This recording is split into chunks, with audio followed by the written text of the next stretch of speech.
Hello friends, Vijayadashami की आप सभी को ढेरों शुभकामनाएं और साथ ही आप सबों का ममता मिश्रा कुकिंग चैनल पे सुस्वागतम। बहुत सारा प्यार भरा वेलकम। आज की रेसिपी है बनाना की क्रिस्पी करारी बहुत ही टेस्टी मीठी पूरी की। छोटे बच्चों को बहुत जल्दी छोटी भूख लग जाती है, तो उनके भूख को मिटाने के लिए और साथ ही कुछ हेल्दी बनाया जाए। तो चलिए फटाफट इस रेसिपी को बनाना स्टार्ट करते हैं। अक्सर हमारे घर पे जो केले हम नहीं खा पाते हैं या कुछ दिन पुराने हो जाते हैं, वो थोड़े गल जाते हैं। मेरे बहुत बुरी तरह से नहीं गले हैं, लेकिन इससे भी ज़्यादा गल जाते हैं।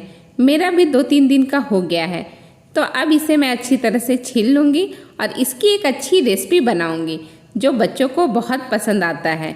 अब इनको मैं छोटे छोटे टुकड़े में कट कर ले रही हूँ। तो मैंने चाकू के जगह स्पून से ही कट कर लिया है और इसके लास्ट का हिस्सा और स्टार्टिंग का हिस्सा भी मैं हटा दूंगी। अब इस तरह से मैंने एक केला कट करके लिया है। ऐसे ही एक और केला मैं ले रही हूँ, यानी 2 केले का मैं ये रेसिपी बनाने वाली हूँ। अब जो मैंने कटे हुए केले रखे ना, उसको मिक्सी के जार में डाल दूंगी और इसके साथ ही हम डालने वाले हैं इसमें शक्कर यानी चीनी। तो चीनी मैं 3 चम्मच के करीब इसमें डालने वाली हूँ। इसके साथ ही आप चीनी पीस लीजिए, नहीं तो ऐसा भी कर सकते हैं कि इसे अलग से पीस लीजिए और चीनी को अलग से, या फिर आप केले को स्पून के मदद से, फॉक के मदद से इसको हाथ से ही मसल लीजिए, वो भी कर सकते हैं। लेकिन मैं इस तरह से कर रही हूँ। और थोड़ा सा मैं दूध का मलाई और थोड़ी सी दूध डाल दे रही हूँ 1 चम्मच के करीब, और सबको अच्छी तरह से ग्राइंड कर लूँगी। अब लीजिए, हमारा मिक्सी के जार में अच्छी तरह से ग्राइंड हो गया है केला और शक्कर। अब इसे मैं ओपन करके देखती हूँ। देखिए, ये मैं चम्मच से दिखा रही हूँ आपको। अगर एक आध बड़े टुकड़े रहे कोई बात नहीं, जब हम आटा गूँथेंगे तो वो भी मिक्स हो जाएंगे। सबको मैं एक बाउल में निकाल ले रही हूँ और इसके साथ 1 कप में आटा ले रही हूँ, गेहूं का आटा, और इसे भी अच्छी तरह से उसमें डाल देंगे। मैंने चाल करके आटा लिया है, आप भी पहले चाल लीजिएगा फिर डालिएगा। और ये मैं ले रही हूँ सौंफ का पाउडर, यानी 1 चम्मच, छोटी वाली चम्मच से सौंफ का पाउडर। और ये है खरबूज के सीड्स को मैंने पीस करके पाउडर बनाया है। मार्केट में भी मिलता है ये, और अगर आप घर पे बनाना चाहते हैं तो घर पे भी बना सकते हैं। ये मैंने 1.5 चम्मच के करीब लिया है। और ये थोड़ा सा इलायची पाउडर लिया है। इलायची पाउडर को भी आप इलायची को कूट करके बना सकते हैं। 2 चुटकी के बराबर मैंने इलायची पाउडर लिया है।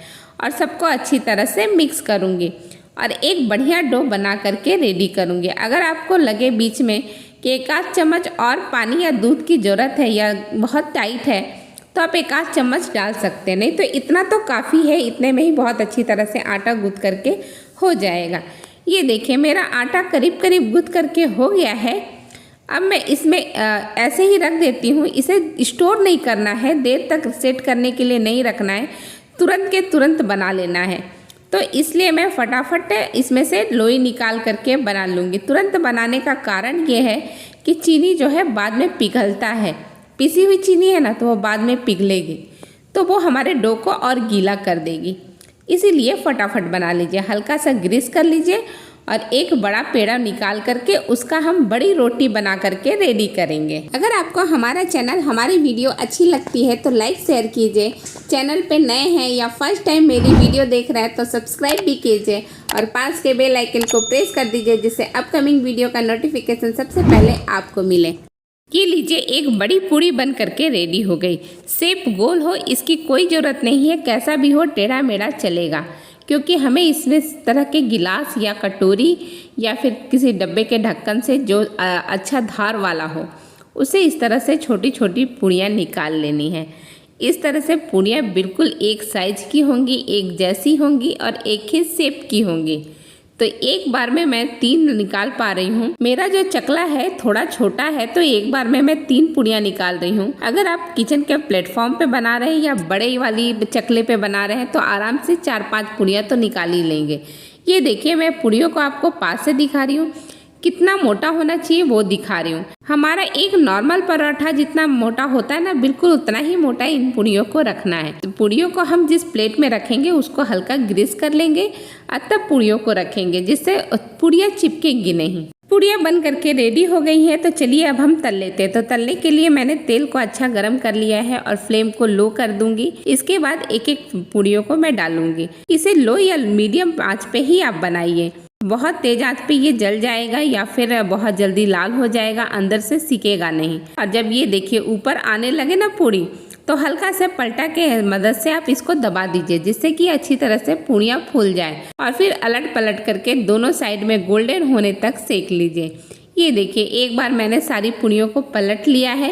और आप फ्लेम को लो ही रखिएगा या मीडियम ही रखिएगा, तेज तो बिल्कुल मत रखिएगा। अब देखिए ये सारी पूड़ियाँ मेरी बन करके रेडी हो गई है। मैं पास से आपको इसका लुक और टेक्सचर दिखा रही हूँ, है ना बहुत बढ़िया। बिल्कुल बड़ी वाली जो पानी पूरी की पूरी होती है ना, वैसी लग रही है। तो अब एक एक करके मैं इस तरह के पलटे में निकाल लूंगी, जिससे सारा तेल इससे गिर के निकल जाए। और ये मेरा पहला बैच था और इसी तरह से मैं दूसरे बैच में भी पूड़ियाँ तलनी हुई। इस बार मैंने 4 पूड़ी डाली है। और सारे बैचेस तलने के बाद चलिए सर्व करके देखते हैं। ये लीजिए गर्मा गर्म टेस्टी हेल्दी मीठी पूड़ी बन करके बिल्कुल रेडी है। इसे बच्चों के टिफिन में दें या फिर ट्रैवलिंग में सबको सर्व करें। इजी टू कुक रेसिपी है, तो आप सभी भी इस रेसिपी को जरूर बनाएं और पूरी फैमिली के साथ एंजॉय करें। अब मैं आपको पास से दिखाती हूँ, जिससे आपको इसका लुक टेक्सचर सब समझ में आएगा। देख रहे हैं ना कितनी देर हो गई है, फिर भी ये फुली हुई है। बहुत ही तुरंत खाएंगे तो एकदम क्रिस्पी भी बनी रहेगी। ये देखिए मैं तोड़ के दिखा रही हूँ, बिल्कुल पापड़ की तरह टूट गया। बहुत ही बढ़िया बना हुआ है। इसी के साथ ये वीडियो मैं यहीं समाप्त करती हूँ। फिर मिलती हूँ आपसे एक नई वीडियो एक नई रेसिपी के साथ। तब तक के लिए बहुत बहुत धन्यवाद। Thank you.